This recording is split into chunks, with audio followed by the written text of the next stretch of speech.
성인 기준으로 사람은 하루에 최소 500ml에서 2리터까지 땀을 흘립니다.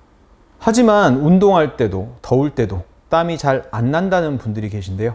땀이 너무 많은 것도 문제지만 땀이 너무 적은 것도 문제일 수 있어요. 땀이 너무 적을 때 어떤 문제가 생길까요? 크게 세 가지 문제가 생길 수 있는데요. 첫 번째는 체온 조절이 어려워진다는 점이에요. 땀의 가장 중요한 역할은 체온 조절입니다. 덥거나 운동을 하면 체온이 상승하는데 계속 상승하면 안 되니까 땀구멍을 열어서 땀을 내보내면서 체온을 낮추는데요. 땀이 잘 나지 않으면 체온 조절이 어려워지죠. 그래서 땀이 안 난다는 분들 보면 더운데 얼굴만 빨개진다고 하는 분들이 많아요. 땀으로 열 배출이 안 돼서 그 열이 위로 오르다 보니까 얼굴이 빨개지는 겁니다.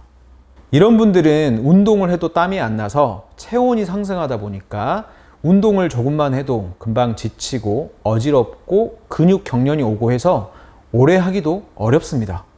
땀 배출이 극도로 안 되는 분들은 한여름에 열사병 위험이 커져서 생명이 위험해지기도 합니다. 두 번째는 독소 배출이 안 된다는 점인데요. 땀은 체내에 쌓여있는 중금속 같은 독소들을 몸 밖으로 배출하는 역할도 합니다. 연구 결과를 보면 니켈이나 카드뮴 같은 중금속들은 땀에서의 농도가 소변보다 더 높다고 하죠. 땀이 너무 적으면 체내 중금속도 배출이 안 되겠죠. 세 번째는 여드름이나 피부 감염이 쉽게 생길 수 있습니다. 땀을 흘리면서 모공에서 세균이나 기름기 같은 노폐물이 씻겨나가는데 땀이 적으면 모공이 막히면서 유분, 각질, 세균 등이 쌓여 여드름이나 땀띠, 피부 감염과 같은 질환이 잘 생길 수 있습니다.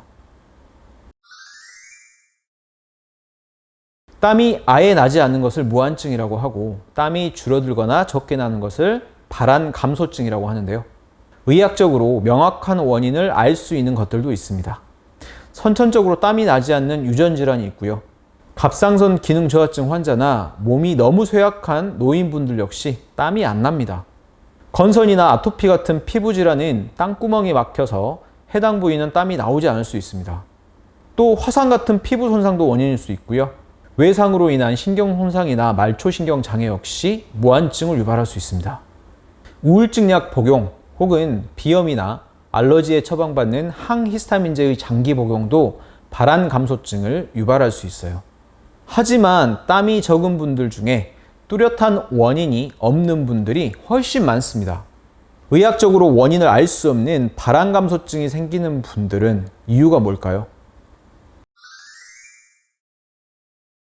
제가 봤던 발한감소증이 있는 분들은 대부분이 만성 탈수 상태셨습니다.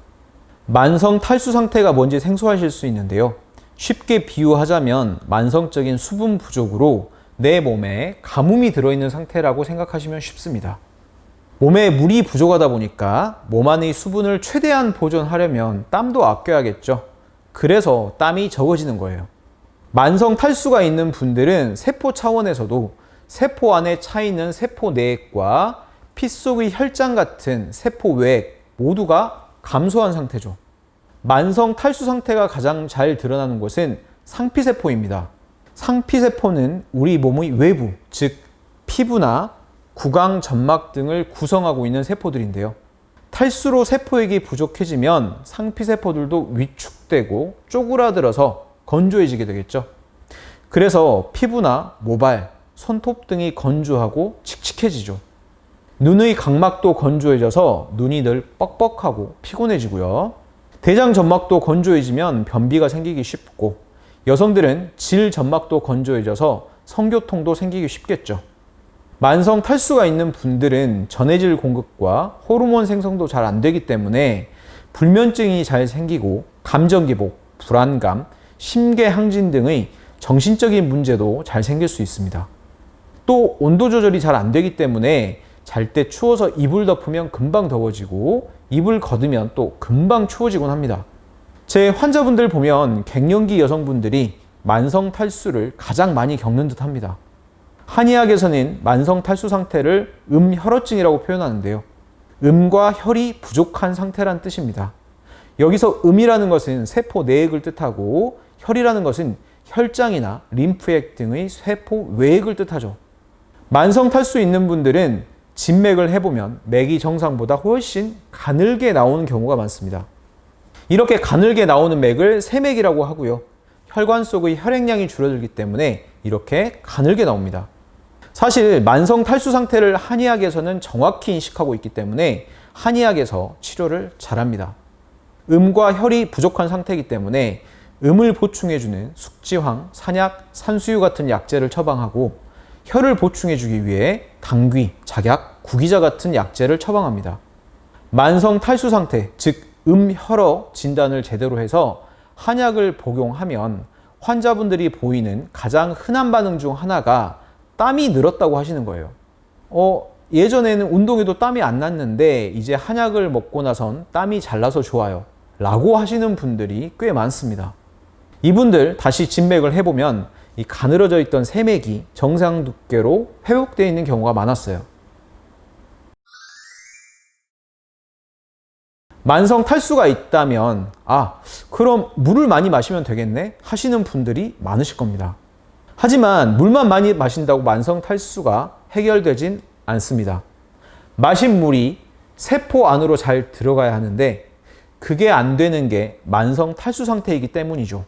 만성 탈수를 예방하고 개선하는 방법을 말씀드릴게요. 첫 번째는 탈수를 유발하는 음식을 안 드셔야 합니다. 탈수 유발하는 음식은 맵, 단, 짠이죠. 매운 음식, 짠 음식, 설탕입니다. 맵, 단, 짠 먹고 나면 물 많이 당기죠. 그게 맵, 단, 짠 음식이 탈수를 유발해서 그렇습니다. 그렇다고 저염식하라는 것은 아닙니다. 소금을 너무 적게 드셔도 전해질 불균형이 오기 때문에 히말라야 암염 같은 미네랄이 풍부한 소금을 적당히 간해서 드시는 것은 좋습니다. 또 탈수를 유발하는 게 커피, 녹차, 술이니까 이런 것들도 줄이시는 게 좋아요. 대신 루이보스, 커모마일, 페퍼민트 같은 차는 괜찮습니다. 둘째, 탈수를 유발하는 행동을 안 하셔야죠. 흡연은 탈수를 유발하는 첫 번째 주범이죠. 지나치게 격렬한 운동이나 사우나 등은 탈수를 유발하니까 하지 않는 게 좋고요. 밤낮이 바뀌어 생활을 하거나 수면 시간이 너무 적은 것도 만성 탈수를 유발할 수 있으니 12시 이전에 자서 7시간 이상 주무세요. 셋째, 신선한 채소와 과일 섭취를 충분히 해주세요. 물은 하루 1리터 정도 드셔주시면 충분합니다. 굳이 2리터까지 안 드셔도 돼요. 물 섭취보다 더 중요한 것은 신선한 채소와 과일을 드셔주시는 건데요. 물보다 채소나 과일에 들어있는 수분이 세포액을 채우는데 훨씬 효과적이기 때문입니다. 물은 다 흡수되는 게 아니라 금방 몸 밖으로 빠져나가기 쉬운 반면에 채소나 과일에 들어있는 수분은 섬유질 때문에 천천히 방출이 되면서 더 많은 양이 흡수되어 세포까지 다다를 수 있는 데다가 미네랄과 비타민이 탈수 상태를 개선하는 데 도움 줍니다. 넷째, 좋은 지방산을 섭취해 주세요. 만성 탈수로 건조해진 피부 수분을 유지하는 데는 지방산과 지용성 비타민이 필수적이죠. 세포액을 감싸고 있는 세포막을 이루는 재료가 지방이고 지용성 비타민인 A와 E는 상피세포가 촉촉히 수분을 감쌀 수 있도록 하기 때문이죠. 그래서 건강한 지방질 섭취를 해주셔야 하는데요. 견과류, 아보카도, 달걀 노른자, 연어나 고등어 같은 기름기 많은 생선, 기버터, 올리브오일 등 좋은 지방을 꼭 잘 챙겨 드세요. 마지막으로 만성 탈수에 아주 좋은 한방차를 소개해 드릴게요. 구기자, 오미자차인데요. 구기자나 오미자는 만성 탈수, 즉 음혈어를 개선하는 좋은 효능이 있으면서도 부작용이 적어서 누구나 쉽게 드실 수 있습니다. 구기자와 오미자를 덮어서 구기자 3, 오미자 1 비율로 섞은 후에 티백에 넣고 30분간 끓여서 드시면 됩니다. 성인 기준으로 구기자는 하루에 6에서 9g, 오미자는 하루 2에서 3g 정도 생각하시면 되고요.